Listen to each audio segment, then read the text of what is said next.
Okay. So welcome everybody back to day 2 with Venerable Ven Jamyang.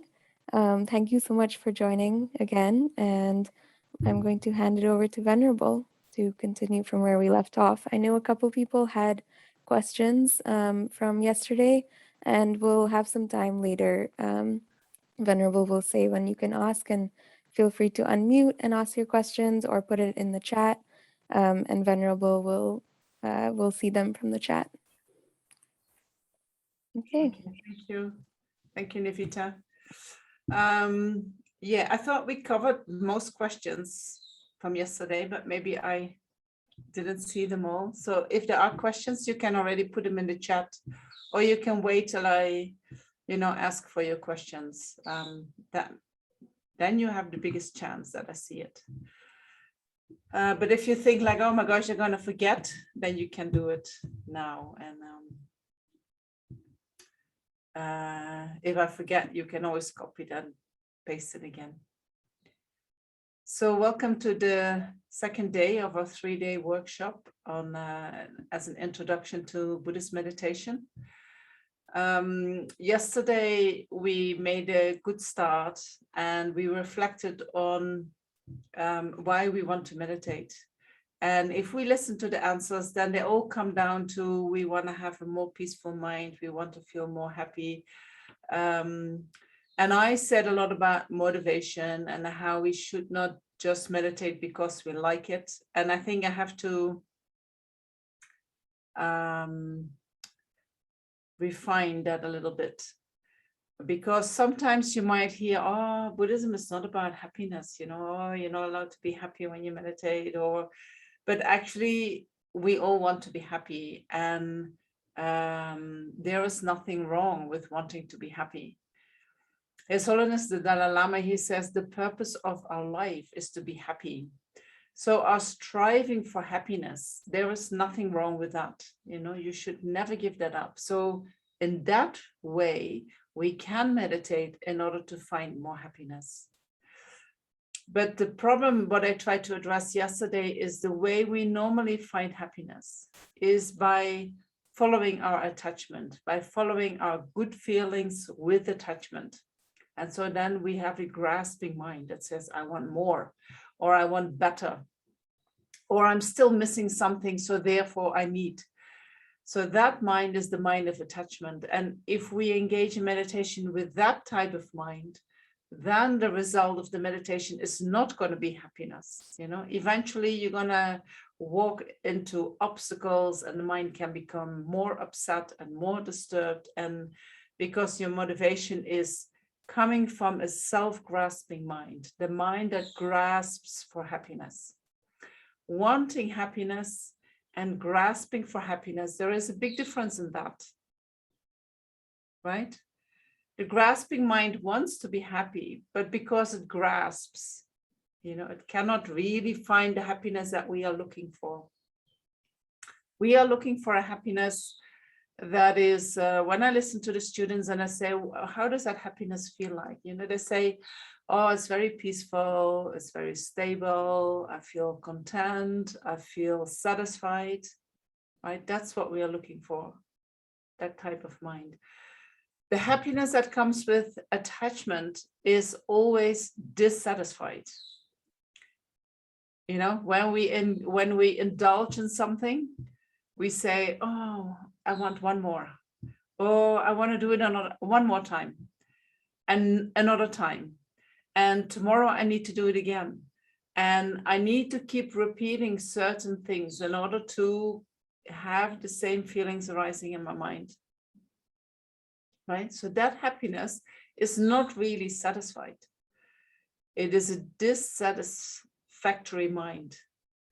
That mind always has the feeling like, yeah, that was good, but something is missing. Or, it was very good, but I want to repeat it. And I want to experience it again. And I want to feel it again. And so that shows that there is no satisfaction and there is no peace in that mind. Right? Can you see that? So when I say we do not want to meditate coming from the motivation of attachment, then that is what I'm talking about. We do meditate with the motivation of wanting to be happy, definitely. Right? So sorry if that didn't come across yesterday. I have the feeling myself that I was saying that, but I don't know if it came across like that.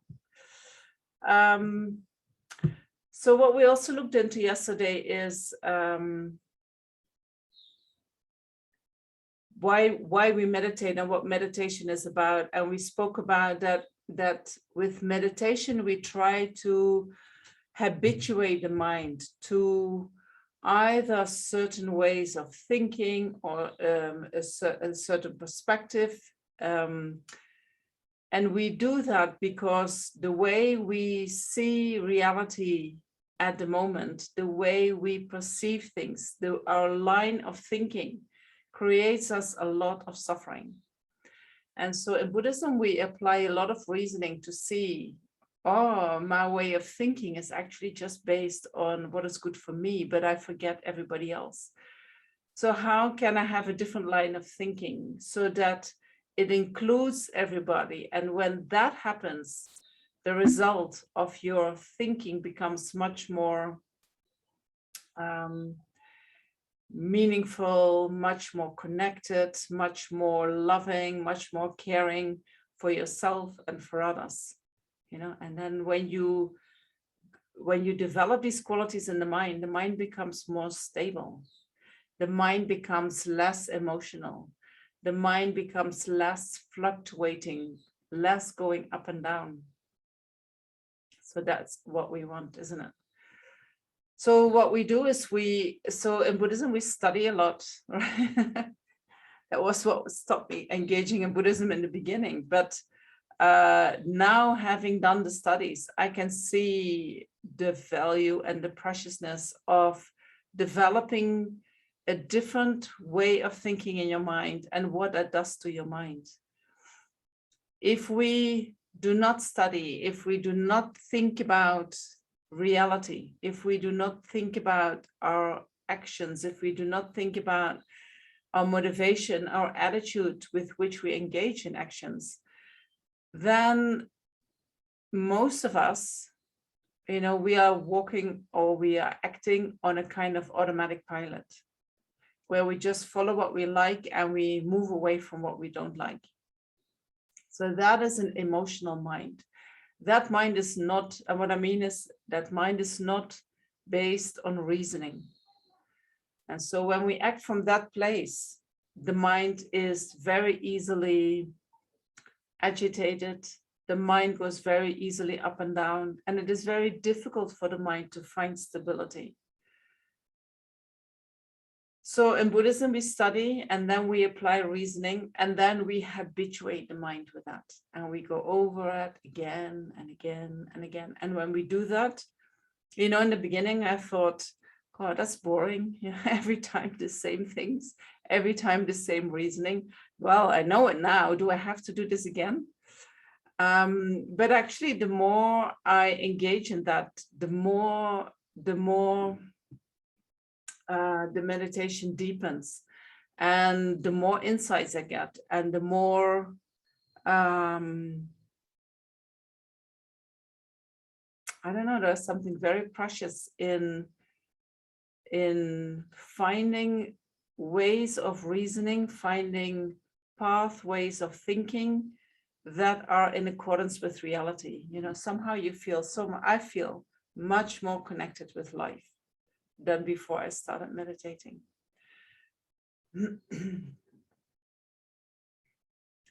So when we meditate, we look into our perspective on reality, and if that is in accordance with reality or not, and then we try to bring it more and more in accordance with reality. The more our view is in accordance with reality, the less suffering we experience.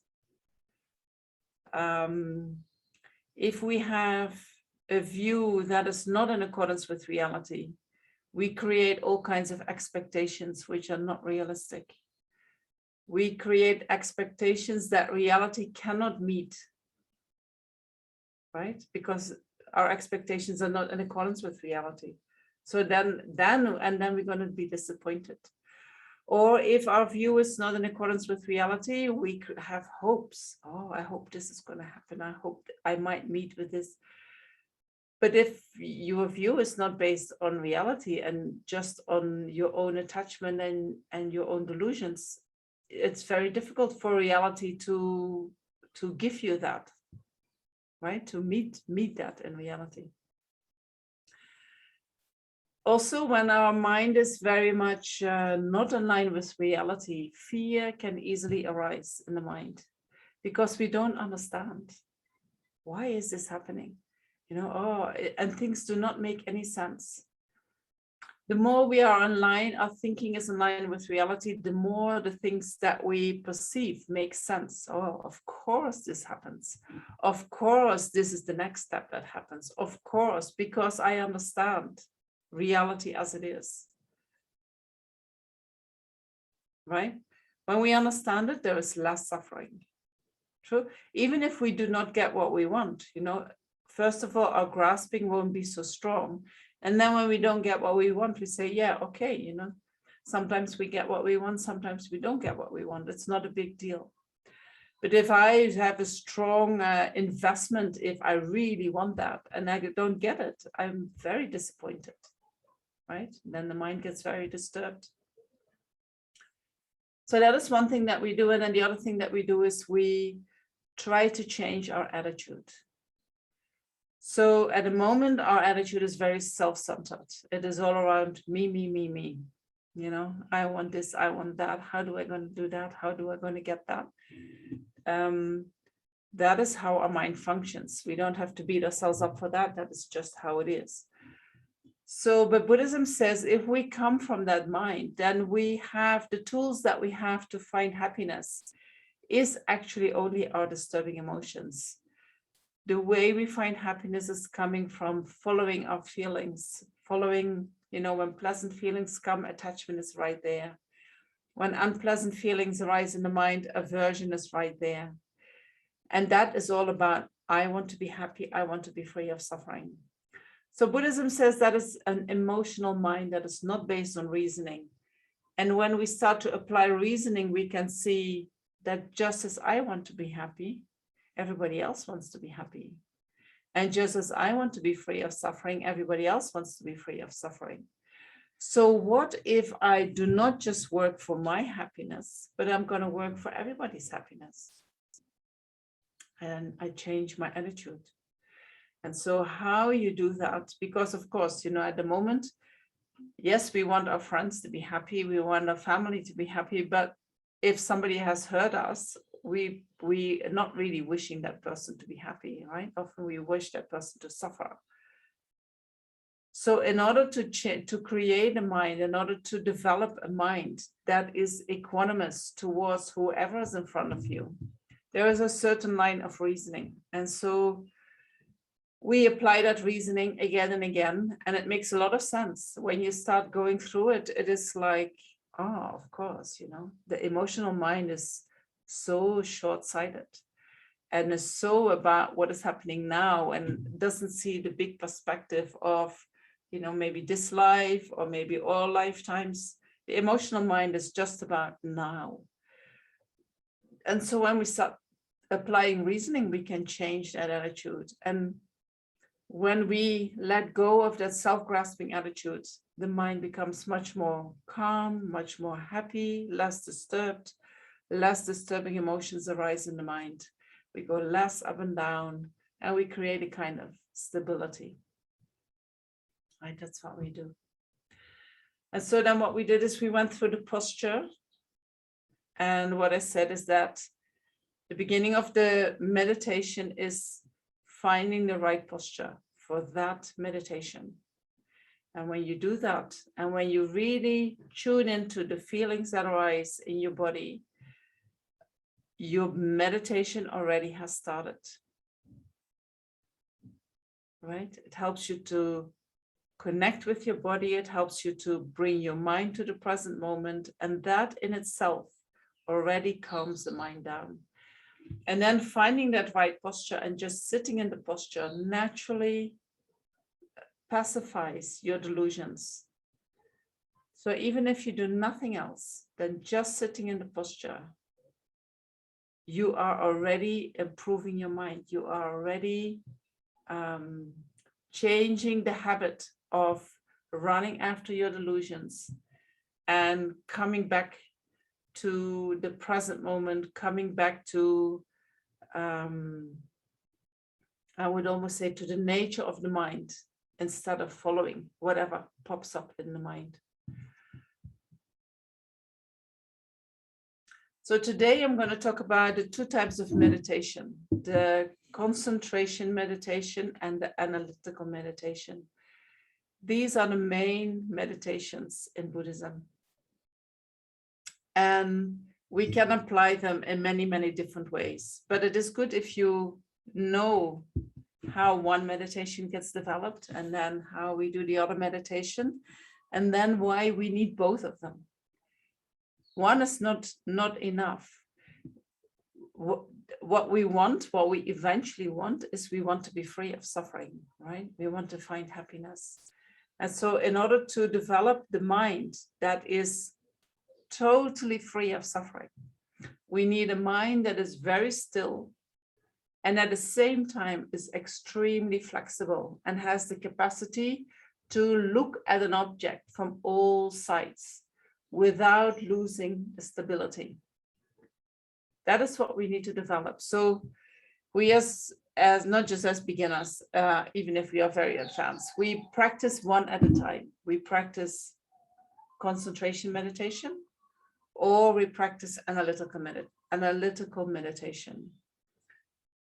Then within the analytical meditation, you can use whatever capacity you have from the concentration meditation. You can use that in your analytical meditation. For instance, when you discover something and you have some insight, you concentrate on it and you stay with it. Right? So we're going to combine them, but when I talk about it, we separate them.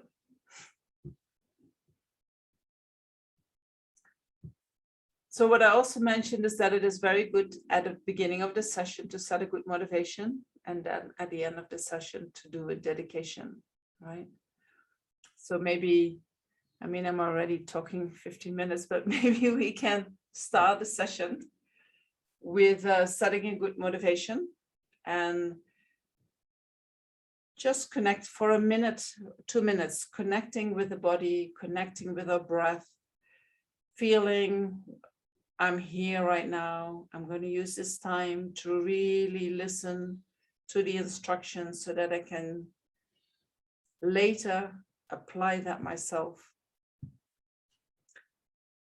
So to set up a motivation, we first bring the body into a suitable position, which can be the meditation posture.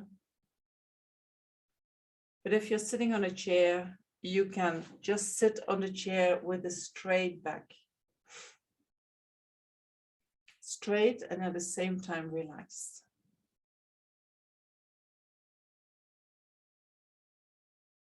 And so in order to find that posture, you roll your pelvis a little bit forward and backward, forward and backwards, in order to find that middle where you feel that it is as if from your tailbones a kind of force comes pushing your whole vertebrae up. No, all your vertebrae up, your spine straightens up. And it happens quite naturally. You don't do that with your muscles. And when that happens, you can relax your muscles.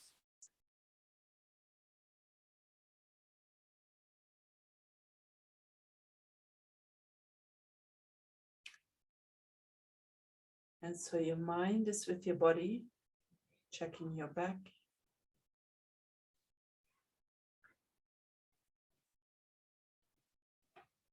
You make sure that there is no tension in your neck. Maybe your head is a little bit bent forward.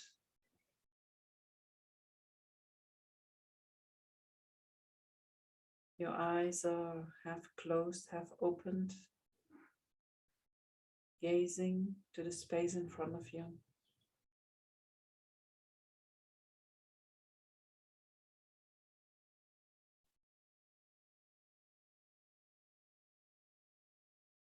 And just be aware of your body. Your body sitting.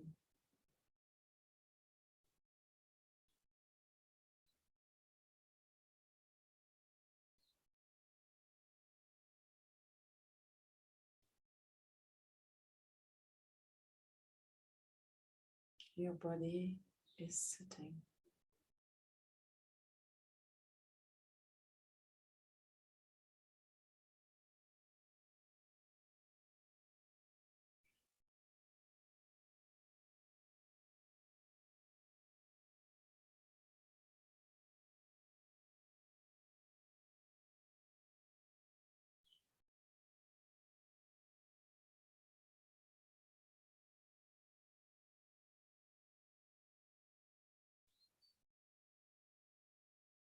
And then reflect on why you came to this session. Or maybe you want to learn more because you want to be more happy or have more control over your mind or have less delusions in your mind or experience more calmness and peace in your mind. So this is all very good.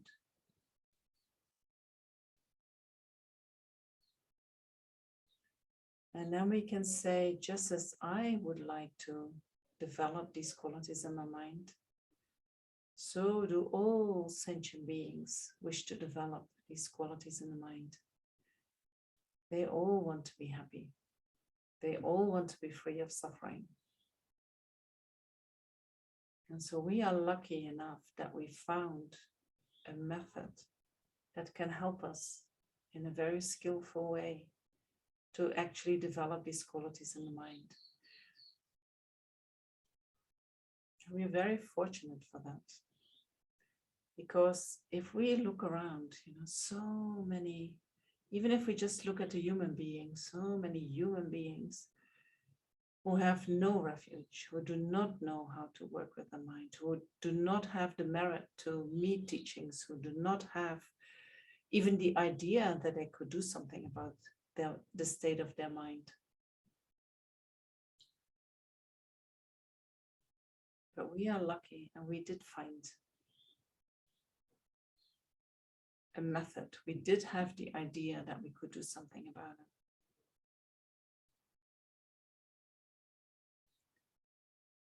And so then what we can do is we can make a kind of determination that whatever benefit we're going to experience from listening to the teachings and from practicing the meditations, we're not going to keep that for ourselves.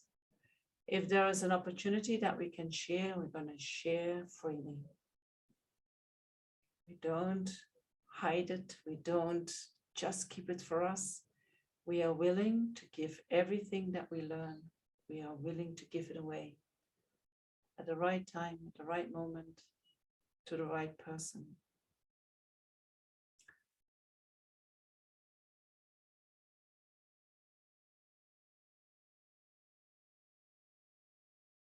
And then just observe how that feels if you make a determination like that. What happens in your body? What happens in your mind?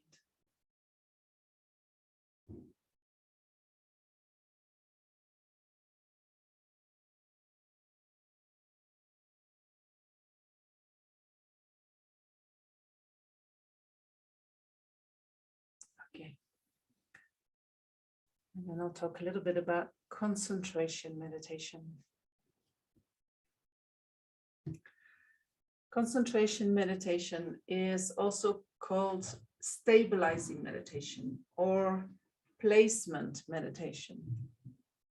And maybe if you have been a little bit around the meditation courses, you maybe have heard of calm abiding meditation or shamatha meditation, practically for us, that all refers to the same thing. In actuality, it doesn't refer to the same thing, you know, but for us, it all implies that what we are trying to do is to concentrate our mind. We try to focus our mind on the object. So I'm going to tell you a little bit how we develop that today, and what the difference is, for instance, between placement meditation and calm abiding, and what we can do with calm abiding, and how we use it in our practice, when we use it in our practice. Stabilizing meditation, it is sometimes compared to, you know, what we actually try to develop in the mind is wisdom, right? Wisdom is like a light that shines and dispels the darkness of our ignorance. That is what we want to do. But if that light is in the wind because of the disturbances, the light cannot shine really bright, right? So it's same as when we have a candle and the candle is in the wind, the light that comes from the candle is not very bright. But when we put a glass around the candle and the flame becomes very still, then suddenly the candle gives a lot of light, right? Same candle, same flame, I would say same wisdom, but the stability makes that the clarity greatly improves. And therefore, the wisdom becomes much, much more powerful. All right, so this is why we develop the stabilizing meditation or the concentration meditation. The other meditation is the analytical meditation, and we use the analytical meditation for many, many things. And I already in my introduction, I talked about we want to analyze the nature of reality. We want to make sure that the way we perceive the world, life, is in accordance with how it exists in actuality, right? We might have the feeling, but I'm doing that. But if we would start looking into that, we can see, well, actually we don't. You know, due to the way the mind works, we see things more permanent, more independent, more unitary than they exist in actuality. And due to that, we grasp at things like that, as if they exist like that. And on the basis of that, we generate expectations. And so because we see something that is not really existing in actuality, we all have false expectations, you know, and then when things happen, we get in a shock, right? We hold on to permanence. I thought I was going to be in India for a long time, and I kept saying, no, no, no, we don't have to leave. We don't have to leave at the end of the month, you know. But the Indian government decides, oh no, on the 30th of September, all the tourists have to leave. So last week I heard, now I have to leave. And on Monday I have to go. I had no time, 1 week, you know, and I can feel, oh, my mind is a little bit in a shock. I'm okay, I go with it. But the mind gets affected because you don't expect it, you know, but at the same time, it's impermanence. I have no right to be here forever, you know, so things like this happen. Then you have to go with the flow. So the better I understand impermanence, the less I will hold on to, oh, but I thought I was going to stay here, you know. If I have a strong grasping mind, I would be in total panic. I would not be able to organize myself. I would, you know, run after friends and say, help me, what do I do? But if the mind is used to thinking about impermanence and thinking about letting go, and is used to go with the changes that are coming, then when something like that occurs, yes, it's still unsettling, but it's not overtaking, you know, it's not driving me crazy, right? So this is what we try to do with analytical meditation. But we also try to meditate in a way that it helps us to change our attitude. You know, as what I said in the beginning, that we have this self-grasping attitude, mainly concerned with ourselves, maybe also with our friends, with our family, but not much more than that. And according to Buddhism, that is an attitude that creates a lot of suffering for ourselves and for others. And so changing that attitude, in order to do that, we use analytical meditation. We use reasoning. We think about, we think in different, I would call it in different pathways. We create different pathways of thinking in the mind. And so then when we do that, the mind becomes more stable, more happy, less disturbed, more peaceful. And so then we use these techniques both often together, you know. So we can also, for instance, the meditation that we did yesterday on the body of light.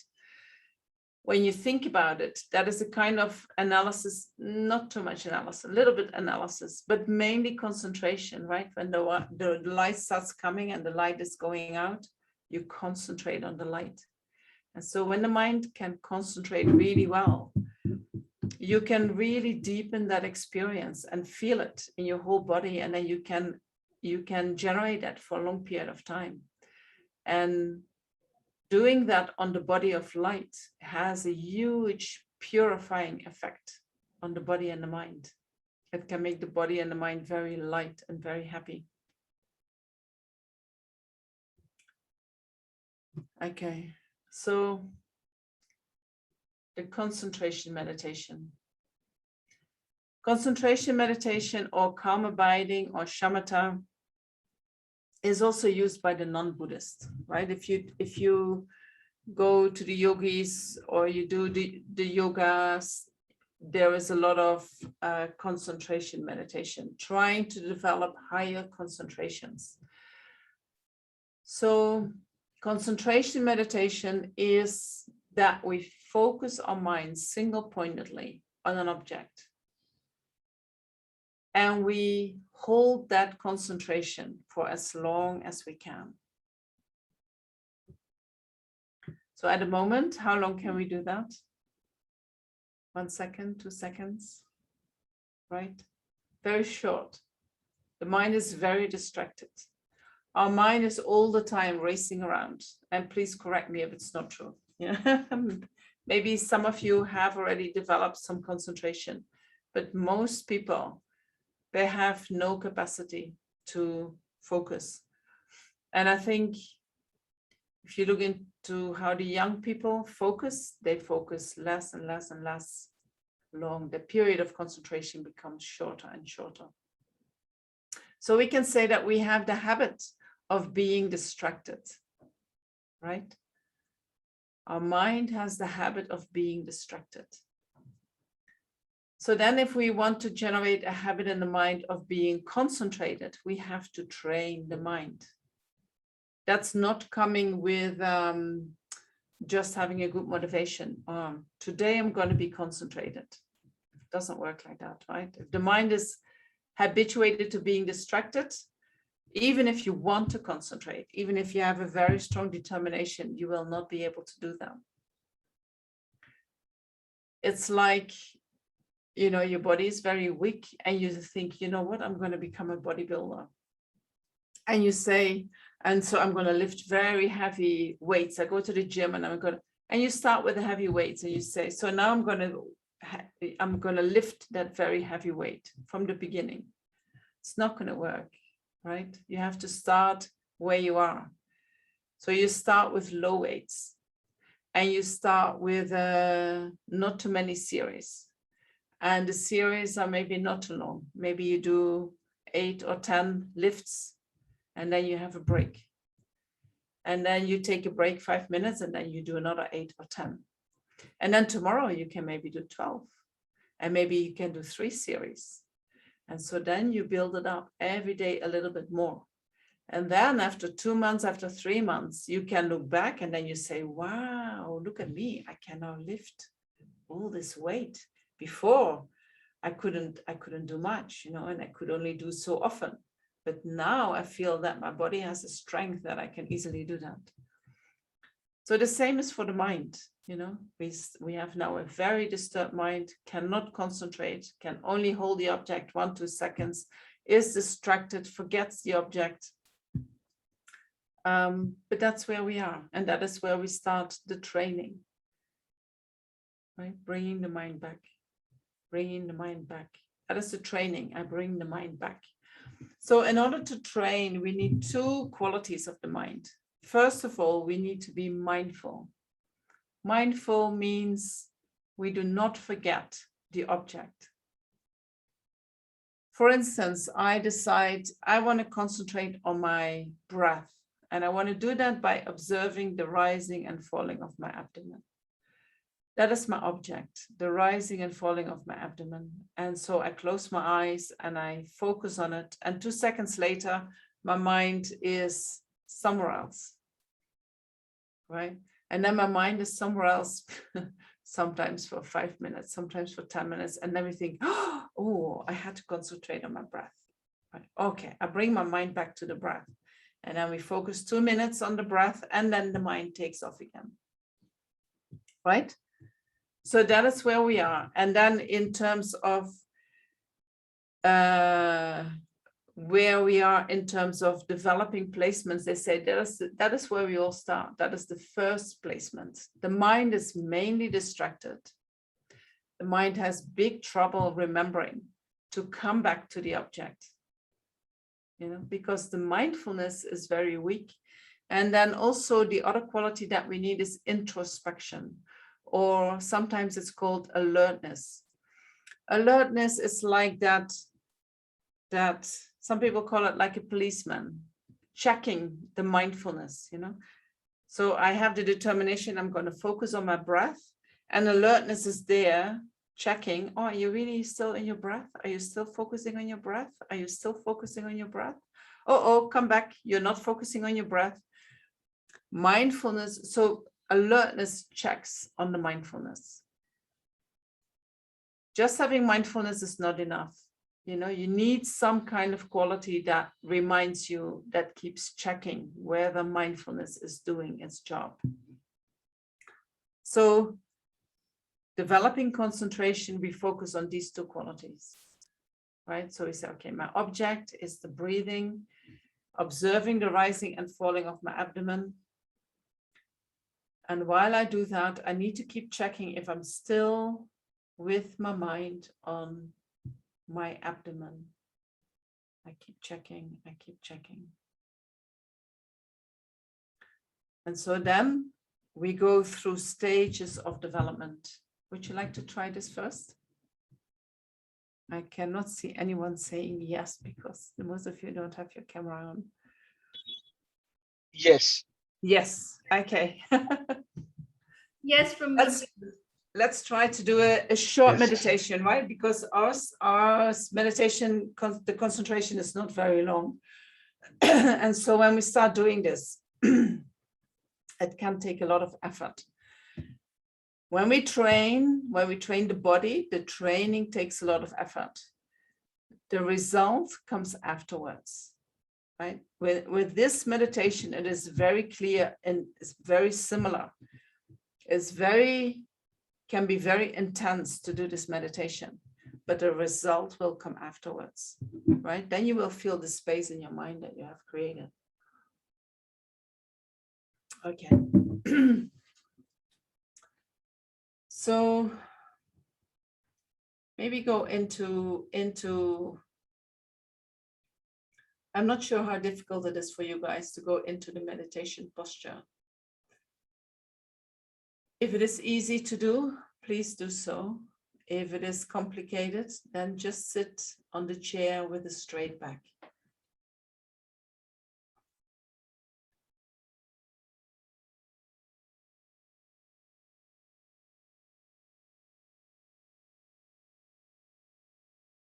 And just focus for a very little while on your body, being present in your body, feeling your body, being aware that you have a body.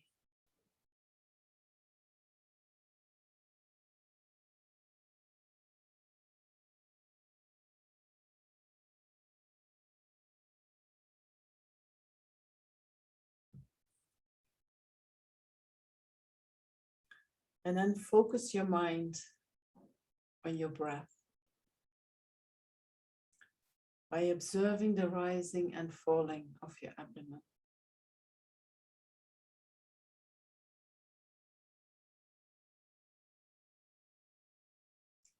And when you notice that your mind wanders off, that's fine. You know, it is already great when you see it.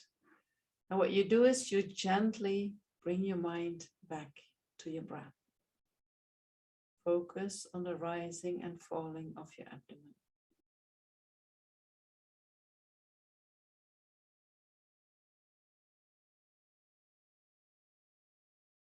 And the mind wanders off again.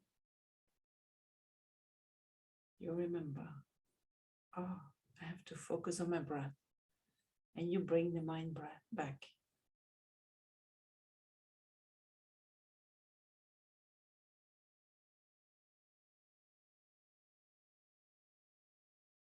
And then try to identify with your introspection or your alertness, that aspect of your mind that is checking whether your mind is still on your abdomen or not.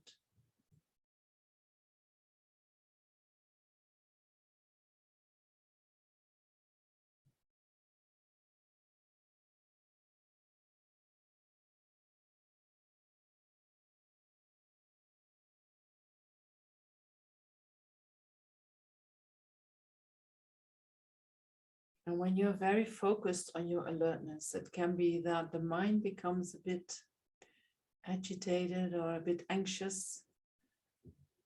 You know, and if you notice that, bring your mind back to your mindfulness. Oh yeah, I bring my mindfulness to the rising and falling of my abdomen.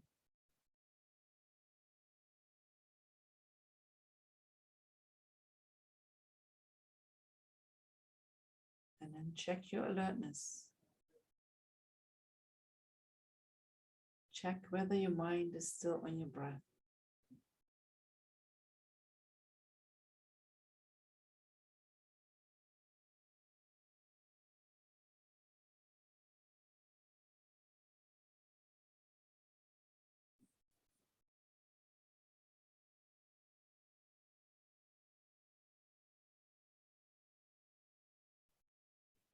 And when you notice that the mind is wandering up, you bring it back to your breath.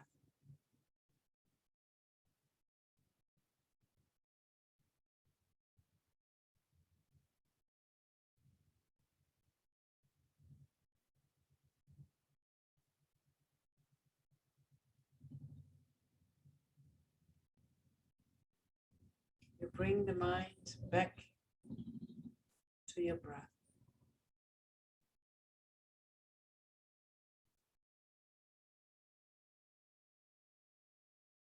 And then relax your attention.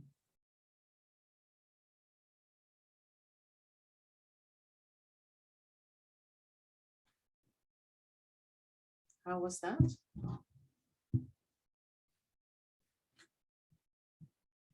Could you see that your mindfulness and your alertness are two different things in your mind? Like two different functions? And maybe you even feel that they are located differently, that you feel them in a different place.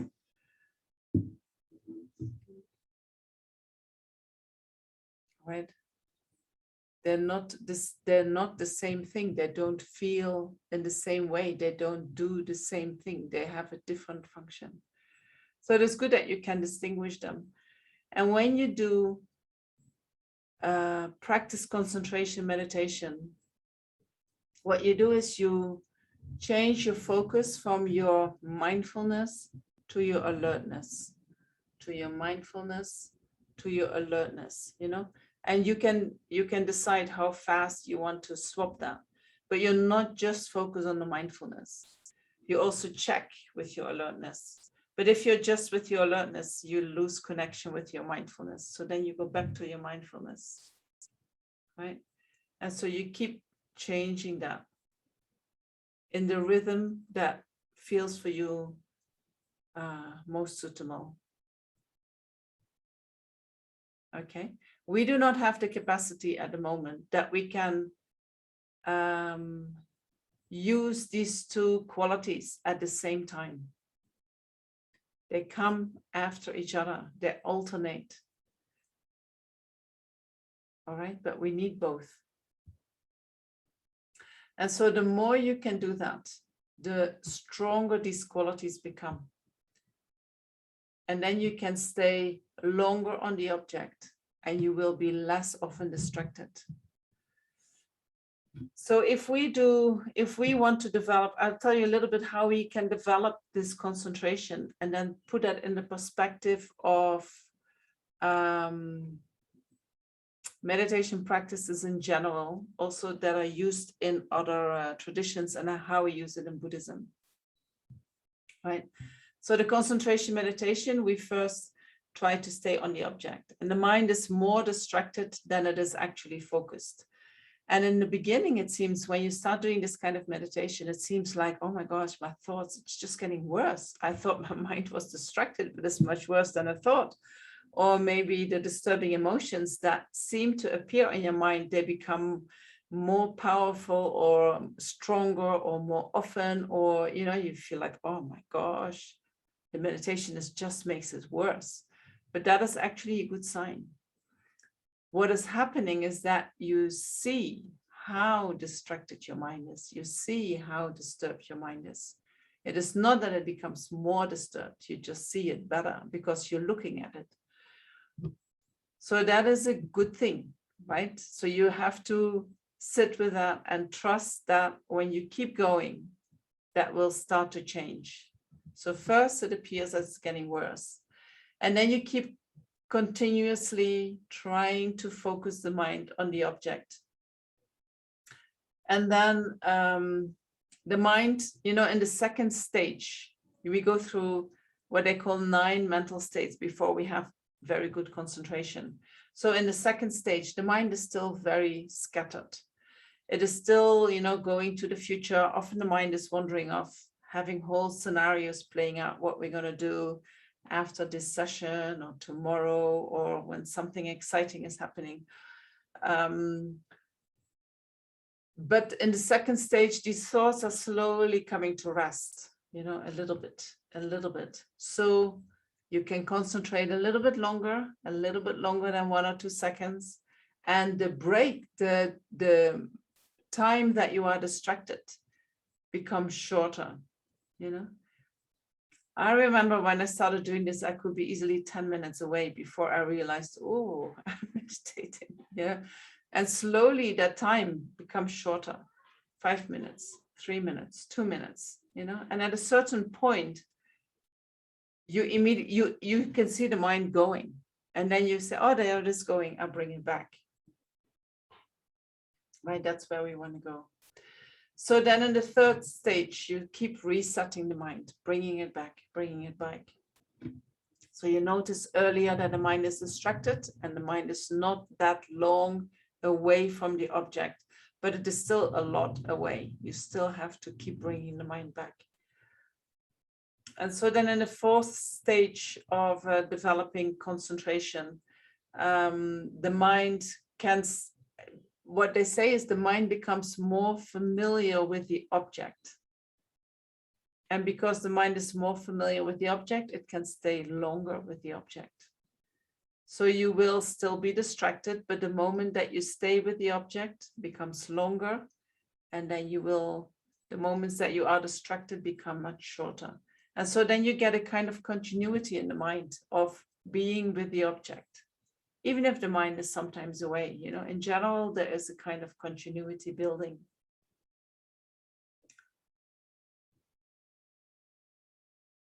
And so then after that, we're going to make sure that, you know, sometimes when we meditate, the mind becomes, they call it laxity. And maybe I won't go too much into that.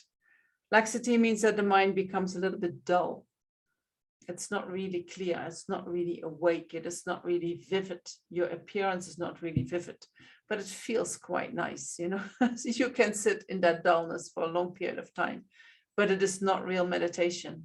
So the first thing we need to do is recognize, oh, that is too dull. My mind is too lax. I need to lift it up. And so then when you start lifting it up, it can be that the mind gets too distracted. So I have to bring it back again.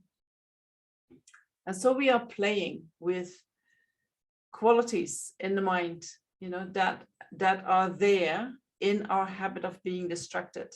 And we try to address them so that we train the mind in being concentrated. And so when we develop this concentration, we go through what they call the 9 mental placements, where what I just told you, you just go from stage to stage. I think most of us, I don't know, maybe I shouldn't say that, but in the normal world, I think we can be very happy with 2, 3, and 4. I think 4 is already a lot. After that, if you want to go further, you need to have very specific conditions to be able to develop that type of concentration. You cannot have a job. The only thing you're doing the whole day is developing that concentration. You need to be in a very specific environment where it is quiet, where it is not too hot, where it is not too cold, where there is someone who can take care of you. And you also, you shouldn't need any attachment, you shouldn't have any attachment to the worldly pleasures. Because when you are somewhere isolated, just practicing concentration, and you have attachment, it is unbearable. It's like, let me out. I want to go back to the city. I want to have a coffee. I want to do something nice. I want to have new shoes, whatever, or I want to go to work, or I want to see my family, or I want to, if that is in your mind, it's like almost impossible I think it's impossible to develop pure concentration where you can develop the mind in a way that you can stay single-pointedly focused on an object for as long as you want, But it is very good to know that that is a possibility, that the mind can do that the mind has the capacity to do so, but we just do not have the habit due to many causes and conditions. So then when we develop, if we would find in one day, in this life, or maybe in another lifetime, we find all the conditions coming together that we can develop these 9 placements, and we develop single-pointed concentration. Then when we stay with that single-pointed concentration and we keep focusing on the object for 3, 4, 5 hours, then something starts to happen in the mind and in the body. And what starts to happen is that some kind of pliancy starts to arise. The mind and the body become very flexible. And with that flexibility comes a lot of bliss, very blissful state. And when we reach that state, attachment doesn't arise in the mind anymore. The seeds of attachment are there, but the mind is in a place that they cannot manifest. So there is no attachment in the mind, no coarse attachment. The attachment that we have for the sense pleasures is not there at all. So that's a great place to be, no? So you're there, you're in bliss all the time. And then from there you can, they say at a certain point you feel that, yes, you are in bliss, but you feel there is even a more refined state of mind that I could develop, which is even more blissful. And so you start to go through a whole process again of, I think, 7 or 9 stages where you develop that state of mind. And then when you're there, you think, oh, wow, this is fantastic. We call that the first concentration. Very, very wonderful. But then you realize, oh, there is a state of mind that is even better. So you develop that. And so you can go like that through 4 concentrations. At a certain point, you feel that bliss is actually kind of disturbing, kind of, I want to have just peace. I don't even want to have the bliss. I just want peace. And so you can go through 4 stages of concentration. And then after that, you can go through 4 stages of absorption, and they become more and more and more subtle. And then you can just stay there. This is the normal meditations that are done in non-Buddhist traditions. And many people who then develop these high states, they say, I am enlightened, because the mind is free of the delusions. The delusions are not manifest. So they declare themselves being enlightened. Buddhism says that is not enlightenment. You are still within the cycle of existence. And when your meditation is finished, when this life is finished, or maybe you're going to be many lifetimes in these high meditations, but when it is finished, you have to come down. And you're still part of our, what we call our samsara, the life of conditioned existence. You're still part of that. Because the seeds of the delusions are still in your mind. And when the conditions arise for these seeds to get manifest, delusions will arise back in your mind. So how do we use it in Buddhism? In Buddhism, we also develop these states of mind, right? Not the general, not people like me, but if you have very good meditators, they do develop these states of mind. And what they do is they use these states of mind to make the mind very flexible. So they go from, for instance, the first concentration to the third concentration, then they go to the second, and then they jump to the fourth, and then they jump back to the first. And so by doing that, the mind becomes very flexible. And then these concentrations are used in order to develop very quickly the realizations that we want to have. And the main realization is that we realize the nature of reality. So they use the fourth concentration, which is a very subtle mind, in order to realize the nature of reality, which is a very subtle object, right? So for us, it's very important that we don't get too attached to the bliss of the meditation, you know, because the bliss can be so big that you just say, I just want to experience that again and again and again. But so it is okay that you experience that bliss, there's nothing wrong with, but you want to use it in a certain way so that it becomes of greatest benefit for all, not just for ourselves, right? So that's a little bit the concentration meditation, what we do with that. So concentration meditation includes calm abiding, but calm abiding, how to say that? Calm abiding is like a subset of concentration meditation. Sometimes you see the advertising, come and do this course in calm abiding, right? I always think, how can we do calm abiding? Calm abiding is such an incredible high state of mind in sense of so difficult to develop. We can do concentration meditation, we can do mindfulness meditation, we can be present, you know, and we can say, okay, that is my contribution to developing calm abiding on the long term. But if you really look into how we develop calm abiding, you need very specific conditions in order to be able to do that, right? So when you see that, I don't know, I find it helpful to have that knowledge that I don't have expectations that don't match what is actually going to happen.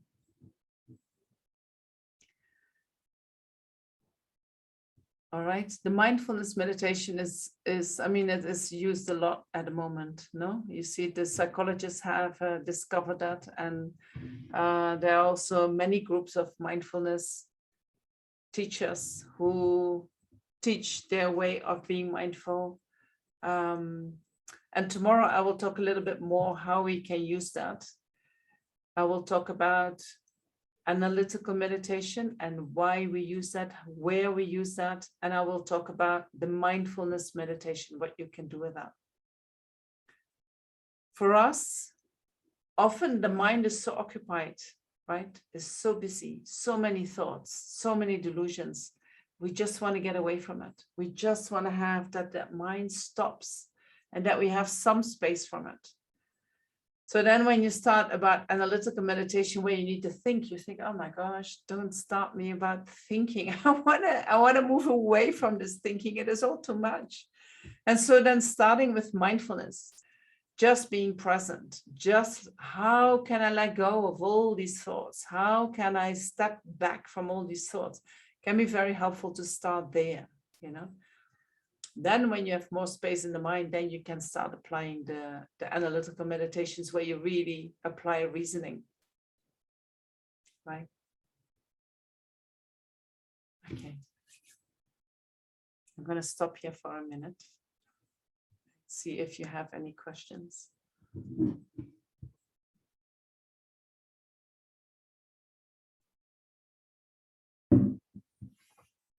I had a question, Venerable. Yes. Is mindfulness meditation a kind of concentration meditation, or are they different? Yes. No.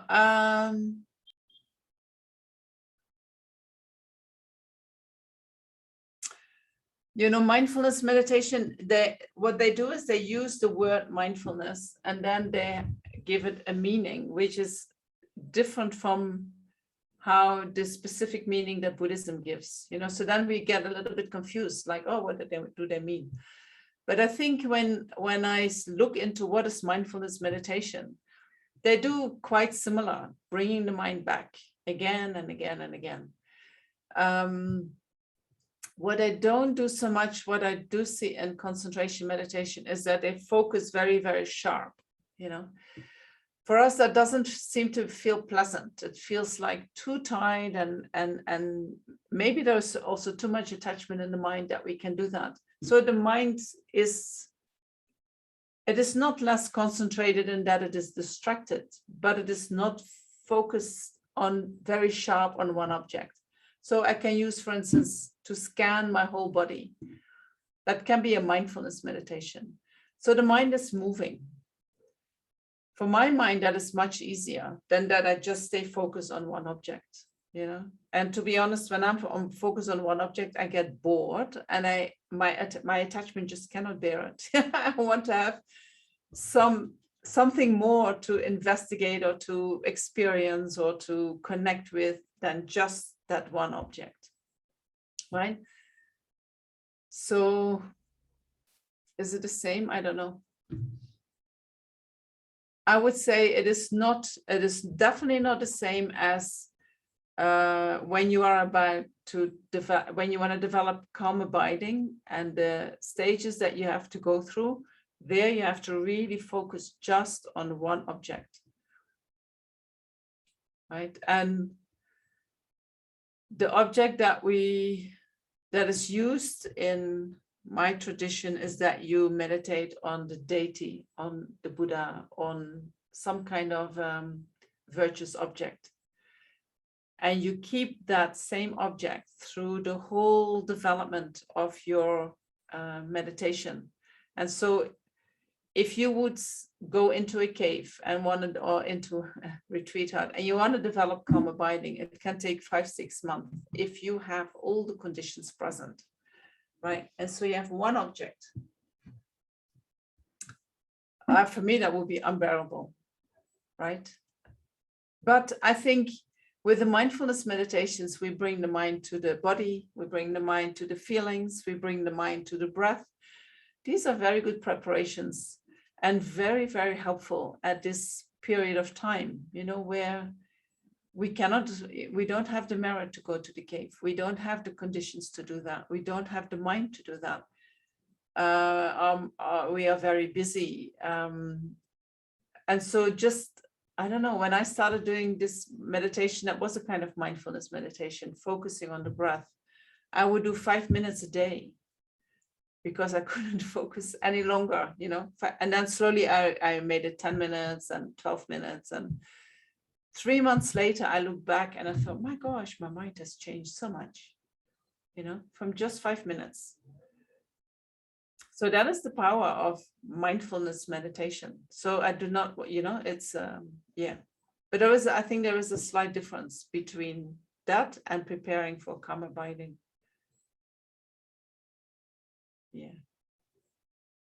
Thank you, Venerable. Welcome. Any more questions? Otherwise, I say something about, somebody made yesterday a comment. And I said, I will come back to that. You want me to go there? Somebody said, I want to be free of thoughts. Remember that? Somebody said, oh, I don't want to have any thoughts. So I don't know if that person is here, but if it was you, you know, that is a very irrealistic, it was you, great. So that's not going to happen. No matter what meditation you do, you're not going to be free of thoughts. Because, my question actually was basically coming on the beginning of the meditation, when we talk about, you know, giving it some intention. Yes. Motivation. So right.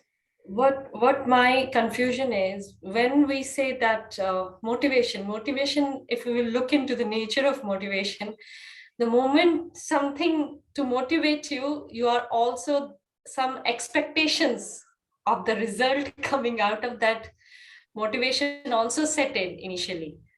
So really? Yeah, because like, for example, I might be looking at it in a different angle. Like if I say that, yeah, you know, it's motivating me. So the expectation also set in the backdrop.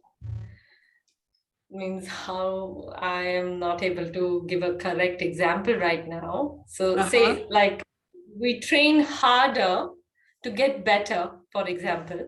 Yes. But then why we are getting better, there is also an expectation that I want to see myself at this stage, right?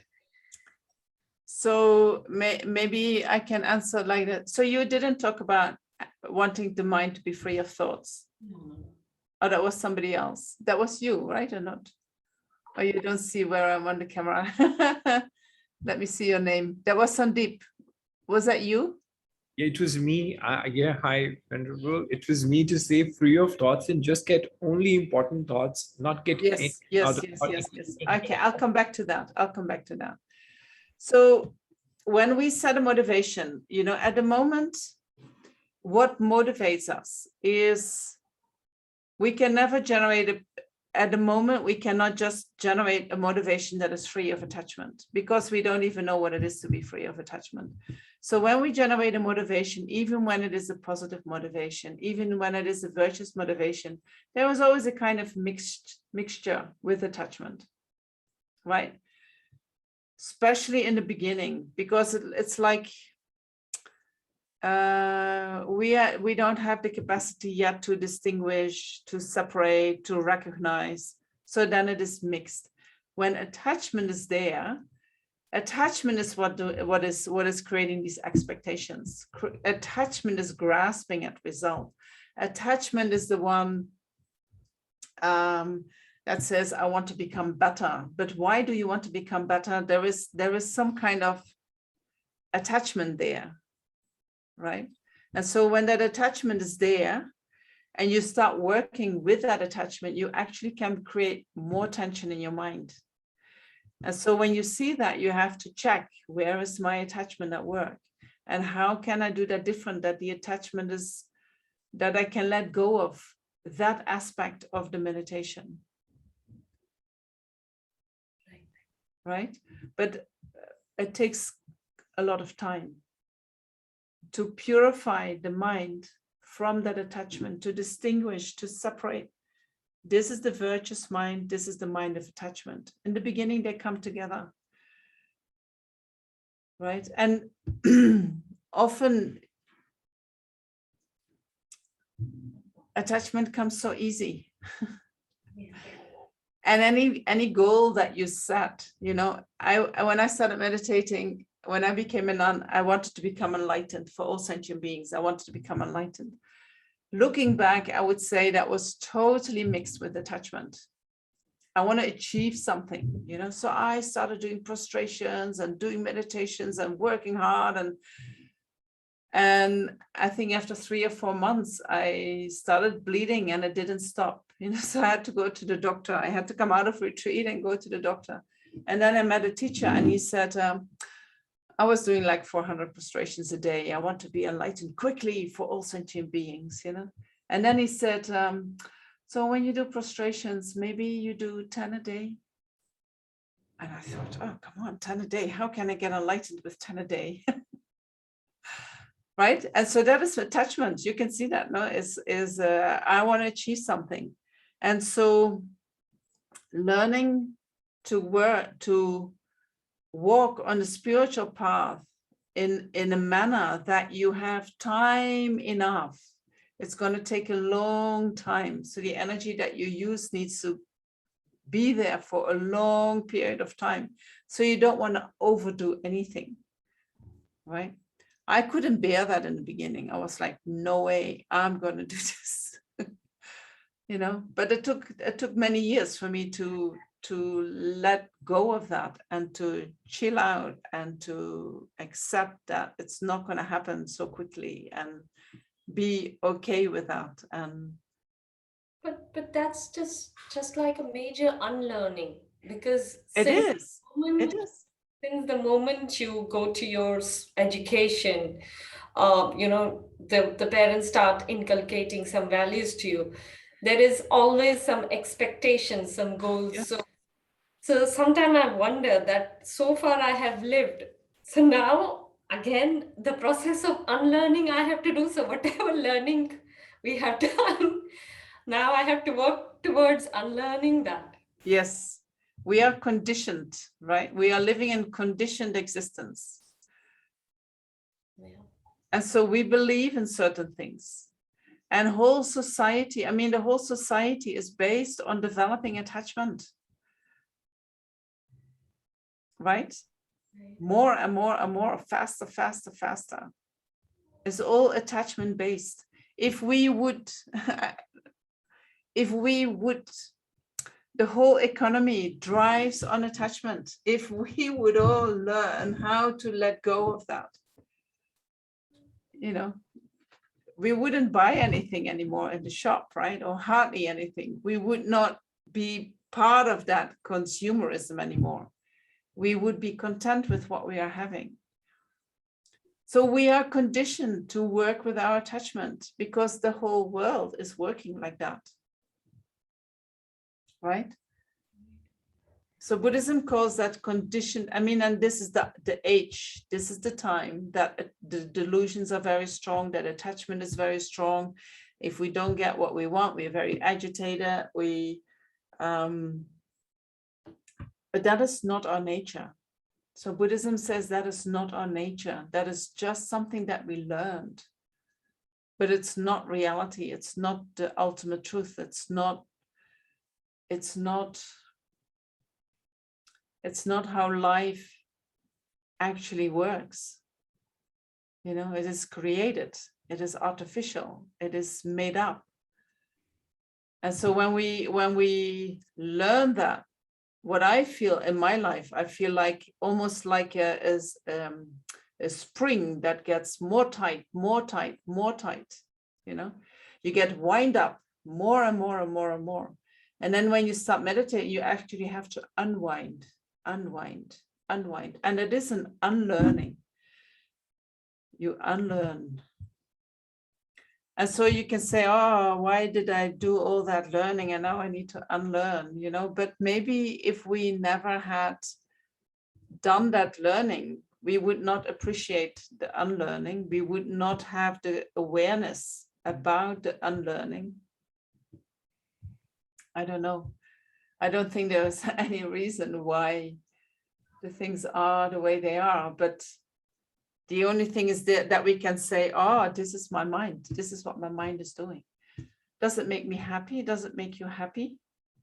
You know, this constant stress, does it make you happy? No. It doesn't, isn't it? It's like it's a burden that we carry with us. But the unlearning can be painful. The unlearning can be difficult. The unlearning can seem to be like, oh my gosh, how can I survive when I do not have these tools anymore? Or I will not be part of society anymore when I'm going to do that. So you have to go through all of this, investigate. Is that really true? How can I create a safe space that I can let go of my stress, that I can do things differently? What is my refuge? Where can I find certainty that when I do that, if I do that, that it's going to be all right for me, that my life is going to be fine, right? That is the undoing. That is and so what Buddhism does, we are conditioned in a certain way, right? And that conditioning is not in line with reality at all. It is actually very much away from our actual nature. And so what Buddhism does, the Buddhist philosophy, how I see that is like, it is a philosophy that explains how nature works on many different levels. And so you study that and you study that and you study that. And by studying that on the course level, you give yourself different information than the information that you learn due to your conditioning. And so that starts the process of undoing. And then you meditate on it. And then that conditioning from Buddhism is, I think it is a similar condition. It is also a conditioning, but that conditioning is in accordance with reality. So in the beginning, it is just as artificial as the conditioning that we already have. But then you bring it deeper in your system and you bring it deeper. And at a certain point, you find a place in yourself where it starts to resonate with who you are. And then you can drop the philosophy, you can drop that what is artificial and you can become it. Right? But because it is in nature because it is in line with reality, you can resonate with it. When whatever you're doing is not in line with reality, you can never find resonation with it. You will always have the feeling that something is not right. Does it make sense? Yes, thank you. We're a little bit trapped here in our conditioned existence. Sandeep, so you only want to have good thoughts. Just what's required to be done, and because sometimes you get a lot of thoughts like repeated, and you don't need to waste your, you lose your time like getting thoughts which are not required. Right. So, and I have crossed that stage when I only had fantastic, very creative thoughts. I have experienced that. So Wow. I know the the fun of that. But and now I keep training myself, and sometimes it works better. And that's the only way. And the best way is meditation and just getting your like you say, just emptying yourself. I never said that, emptying yourself, but if that works for you, then you can do that. But I think, we have thoughts. Thoughts are coming. Thoughts are coming. I mean, you can have a whole explanation where thoughts are coming from, but thoughts arise from the mind, right? Due to karma, due to thoughts are just thoughts. The problem is that we grasp at certain thoughts. We like certain thoughts and we don't like certain thoughts. And so the grasping at thoughts or the fighting with the thoughts, that is actually what makes the mind restless, right? So we can learn to have an attitude or a relationship with the thoughts where we can just observe them, where we don't repeat them, where we don't, repetition means that you hold on to them, right? Or you push them away, you don't want them. And the thoughts, they want to tell you something, so they keep coming up, right? But having that attitude where you step back and said, okay, these are just thoughts. These are just like bubbles. They arise and then they dissolve back. They arise and they dissolve. I don't have to do anything with my thoughts. I don't have to hold on to them. I don't have to repeat them. I don't have to push them away. They're just thoughts. I just can look at them. And they're interesting thoughts and they're beautiful thoughts, but they're just a result of whatever we are doing, and I think it is not just mentally. I think also the way we nourish our body can influence the thoughts that we have. All the input physically and mentally determines the thoughts that then start to arise in dependence on that. Right? But they're just thoughts. So when you take good care of your body, you will have less disturbing thoughts. If you are live an ethical life where you do not harm others, where you take care of others, you will have less disturbing thoughts. You have more beautiful thoughts. Completely in agreement. I know. Yes, I know. yes. Yeah. And sometimes, we are quite ethical from the beginning. Some people, have that quality from very early on. And then at a certain point, we get subdued to do something that is not so ethical. And we think, oh, I can get away with that, and nobody sees that. But it will affect your mind, and then you lose that peace of mind, and you think, how can that be? And maybe you won't even relate it to that action that you did. Right? Does that help? Very much. I know if you're very true with everything, it's like you are more free. You're more free. Yes. And yeah, I know. Good. Experience that. Thank you. Good. And so you stay with that and you keep practicing that, because from the outside, there will be a lot of influences to pull you in a different direction. And you need to know, oh no, but this is so precious. And this is the cause that my mind is so good and that my mind is so happy and has these beautiful thoughts. So I need to put effort in, keep on practicing that. Right? Fantastic. Thank you. Yeah. Very Thank good. you. So there's one little question. What is Transcendental Meditation?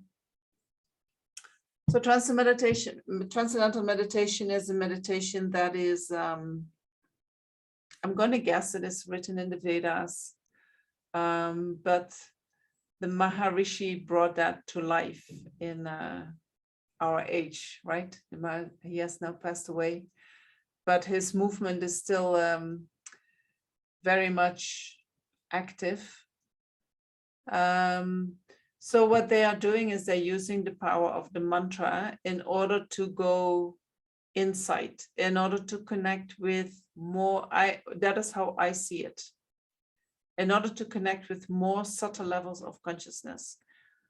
So I know they use one visualization where you visualize the mind as like an ocean and you just sink with the mantra to the depth of the ocean. And you go into that stillness and you stay in that stillness. And so then when you come out of that, you feel refreshed. So it is a type of meditation.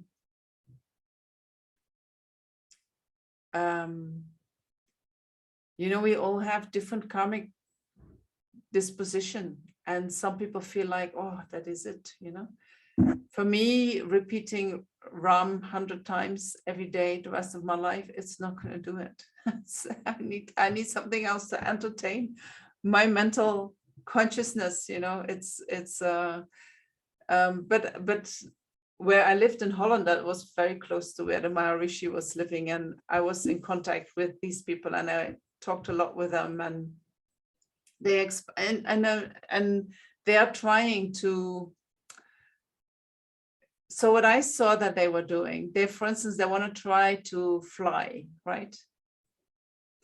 They say flying is something that can be done. And yes, flying is something that can be done if you have all the right conditions. And I'm not sure if they're present in this age. But I felt they have very strong grasping. Oh, we need to do this and this and this, and then we're going to fly, the grasping at a result. This is what we want to do. And I felt like that is never going to happen.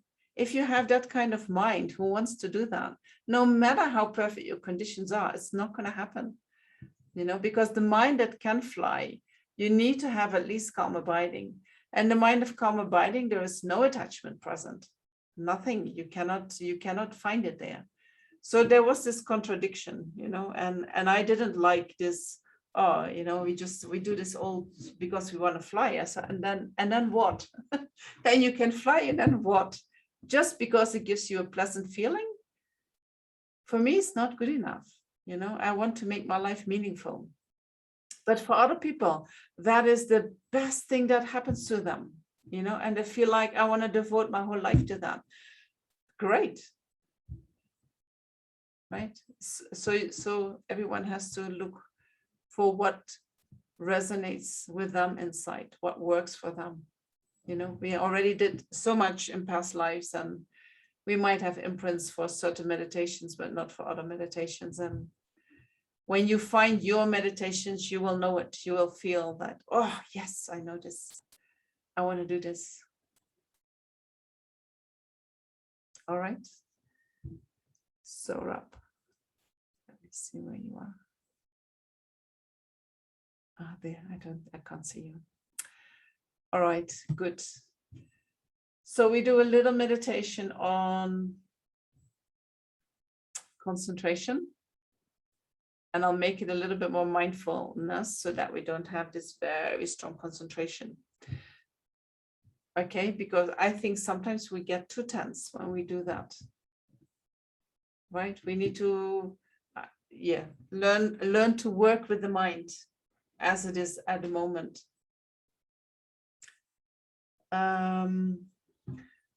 So let's finish today with a nice meditation on the breath. Developing calm abiding can be done on the basis of an image, for instance, of the Buddha. But Lama Tsongkhapa, who is the founder of the Gelugpa tradition, he said you can also develop calm abiding on the breath. Right? So the breath is a very good object. You can observe the breath at your abdomen, observing the rising and falling of your abdomen.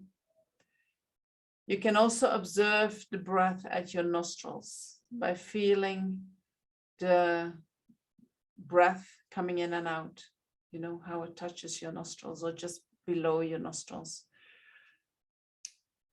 I personally feel, especially when we start meditating, that often we are so in our head. There is so much energy here going on in our life. And to balance that, I feel that working with breath on the abdomen helps us to find more balance in ourselves. And when we have that and we have better grounded in our body, then slowly you can bring it to your nostrils. Yeah. Also, the abdomen is quite easy to follow, right? You can feel it. It's quite on the coarse consciousness. While here it's much more difficult to really feel the breath coming in and out. But some people say, no, I really like it to observe it on the nostrils. That's fine too, right? I'm not going to push you either way. But when I give instructions today, I do it on the abdomen. If you have experience and if you feel more comfortable observing the breath at your nostrils, please do so. You know, it's in terms of the meditation, it doesn't. The meditation stays the same. We are training mindfulness and introspection. Okay, having said all that, I'm going to ask you to find your posture.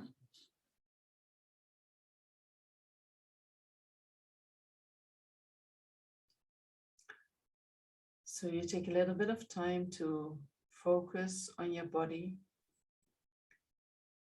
bringing the legs in a position that is useful for the meditation, whether that is full lotus, half lotus, cross-leg position, sitting in a chair with your feet on the ground. All that is good.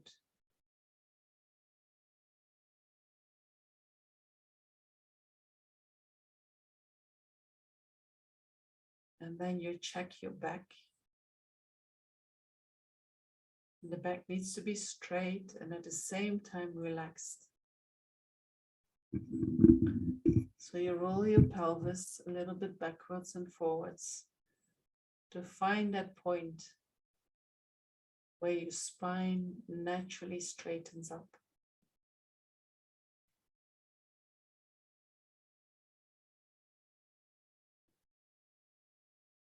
When you find that point, you can feel that your muscles start to relax.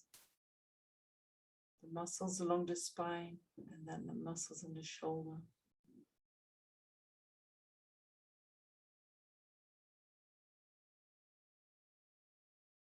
Your hands, I'm going to say you put your right hand on top of the left and the thumbs are slightly touching each other.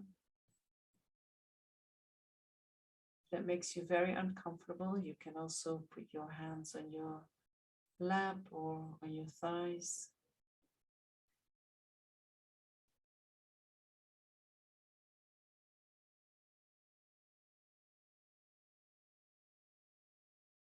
Elbows are a little bit away from the body, allowing air to circulate.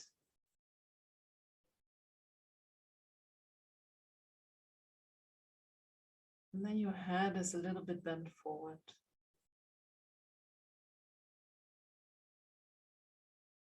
So that you can feel the energy, not just from your tailbone up to your neck, but it goes to the crown of your head, all the way up.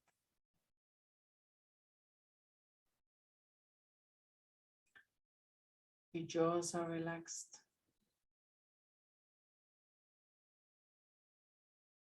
Your tongue is touching the palate just behind the teeth.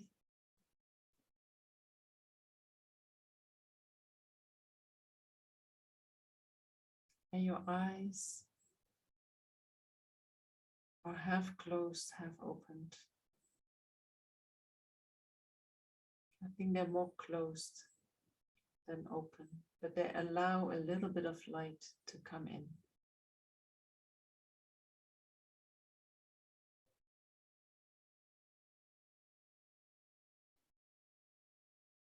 And so when we go through the body, it might be that every time that you hear me speak, you discover that your mind is actually somewhere else. And that is perfectly fine. That is the habit of being distracted. So see that as a reminder to bring your mind back to your body.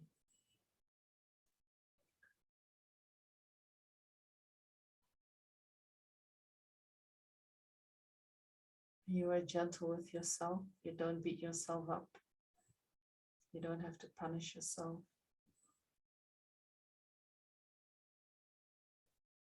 Being distracted is our default at the moment.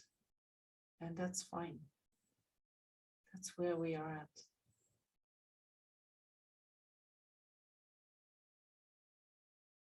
And in our training of mindfulness, we are like little babies. You know, we run away and then mommy comes and says, no, no, come this way.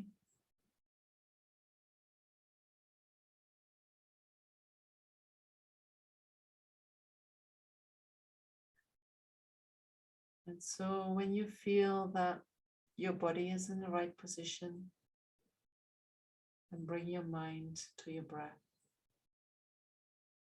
observing the rising and falling of your abdomen. Your mindfulness rests on the breath.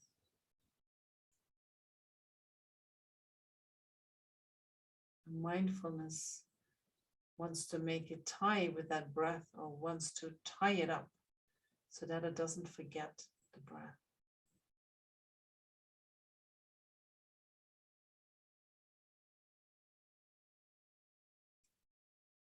And introspection is observing whether mindfulness is with the breath or if mindfulness has gone.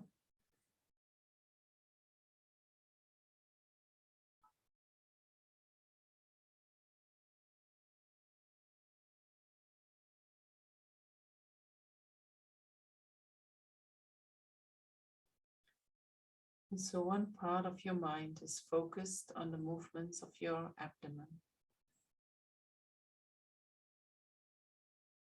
while another part of your mind is checking whether or not you are aware of that movement of your abdomen. Your attention moves between these two.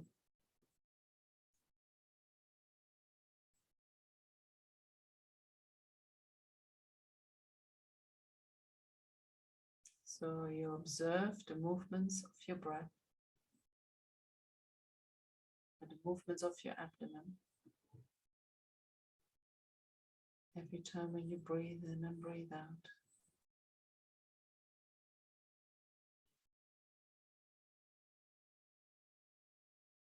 And then you observe whether or not you're still mindful of the movements of your abdomen.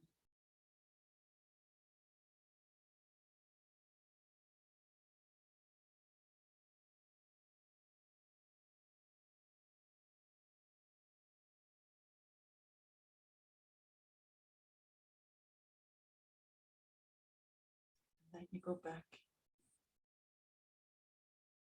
to experiencing the movements of your abdomen.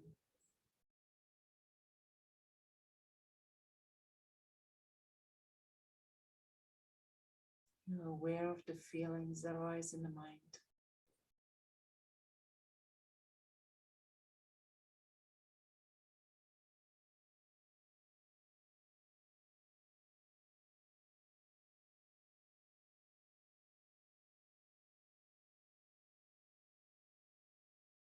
And then you check again whether or not your mind is mindful of the movements of your abdomen.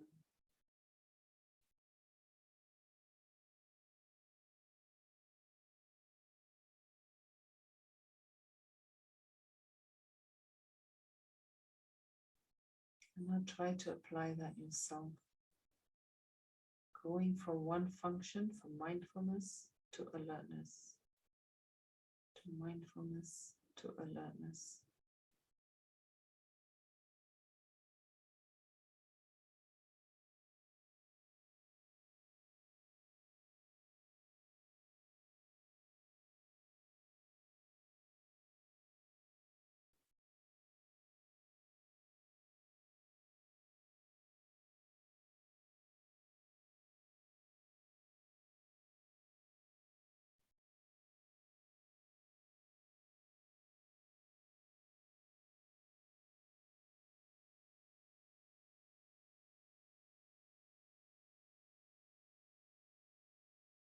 Keep practicing, moving between mindfulness and alertness.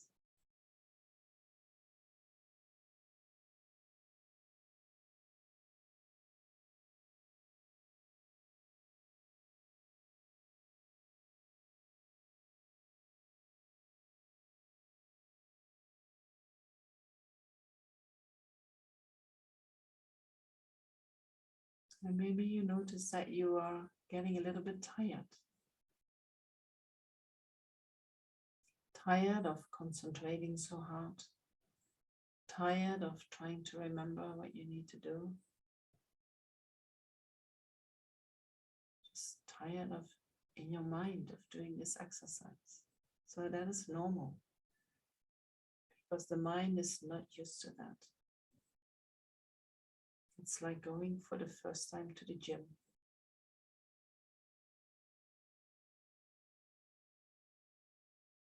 So when you notice that you're getting tired, just relax the mind. Totally relax it.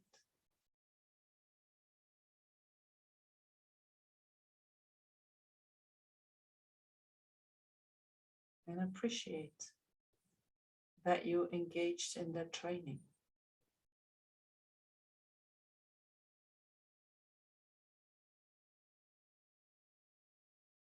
And every time you do that, will help to change your habit.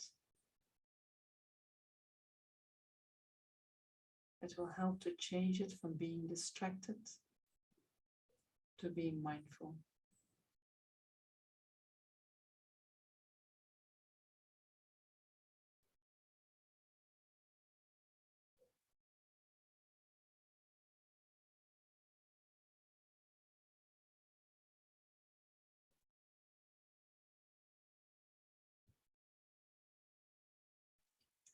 once we are able to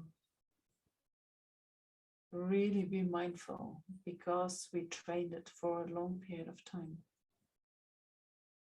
the moment we are really mindful and somebody would say to us, now be distracted, we would have no clue how to do that, because the mind has been habituated with being mindful. You can't be distracted.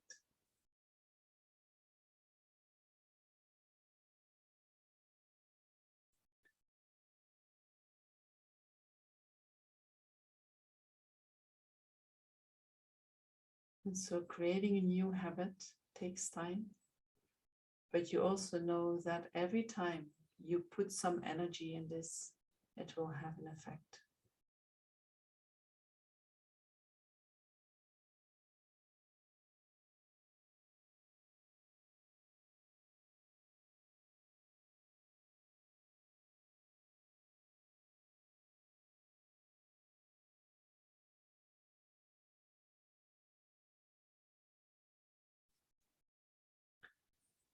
And then we bring this meditation to a conclusion by dedicating all the positive energy that we have gathered by listening, by practicing, by contemplating, by the nature of our mind, all the positive energy that we created by looking at our mind. We're going to dedicate that to the well-being and the happiness of all sentient beings, which includes ourselves, of course.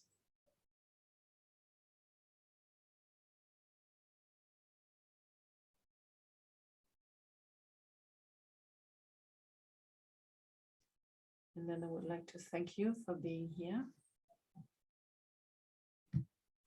And I hope to see you tomorrow for the last day of this 3-day workshop, where we're going to talk about analytical meditation and about the mindfulness meditation, how we can do that. And I want to focus mostly on that, because I think that is very easy for us. These are the most easiest ways of practicing when we are beginners. Okay. Thank you. Thank you. Okay, I'll see you tomorrow. Thank you so much, Venerable. Thank you for your time. And yeah, we have our final session tomorrow. We hope to see everybody there. And yeah, thank you so much for joining today. Thank you very much.